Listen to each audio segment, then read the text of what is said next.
কবরে এসে প্রথম প্রশ্ন করবে, মুনকার নাকির যখন চলে আসবে 40 কদম, যখন আত্মীয় স্বজনরা লাশটাকে কবরের মধ্যে দিয়ে 40 কদম চলে যায়, তখনই ফেরেশতা চলে আসে। আহা, শেষ, সব শেষ। এসেই পরীক্ষা শুরু। মার রব্বুক, তোর রবের নাম কি? চিল্লায় বলেন, আমাদের রবের নাম কি? আমরা বলবো রব্বি আল্লাহ, আল্লাহ আমারে রব। দমে দমে তনু মনে তারি অনুভব। পড়েন, আল্লাহ আমারে রব। তোমার দুনিয়াতে আমি যেদিকে তাকাই, অথই নিয়ামতে ডুবে আছি সবাই। পাখ পাখালির গানে শুনি তাসবিহ কল রব, তাসবিহ কল রব, আল্লাহ আমারে রব। প্রথম প্রশ্ন, তোমার রব কে? আমরা বলবো আমাদের রব আল্লাহ। দ্বিতীয় প্রশ্ন, মা দীনুক, তোমার ধর্মের নাম কি? আমরা কি বলবো? তৃতীয় প্রশ্ন, বিশ্বনবীর চেহারা দেখিয়ে বলা হবে আতারিফু হাদার রাজুল, এই লোকটারে চিনো নাকি? আমরা বলবো চিনি, আমাদের প্রাণের নবী, ঠিক কি না?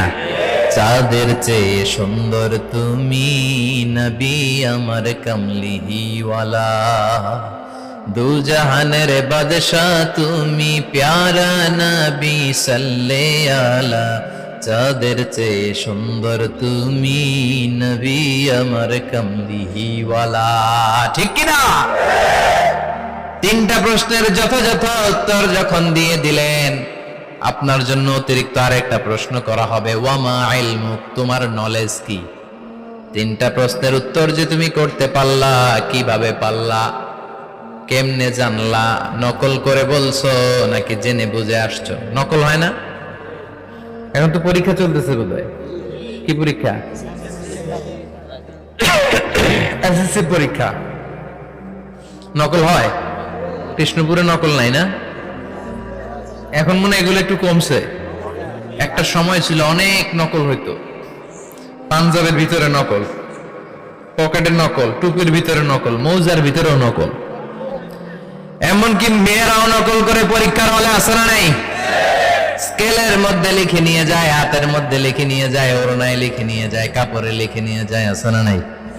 ফেরেশতারা বলবে নকল করছো নাকি?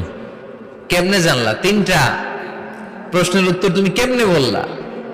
আল্লাহ তোমার রব, ইসলাম তোমার ধর্ম, এই লোকটা বিশ্বনবী, কেমনে চিনলা?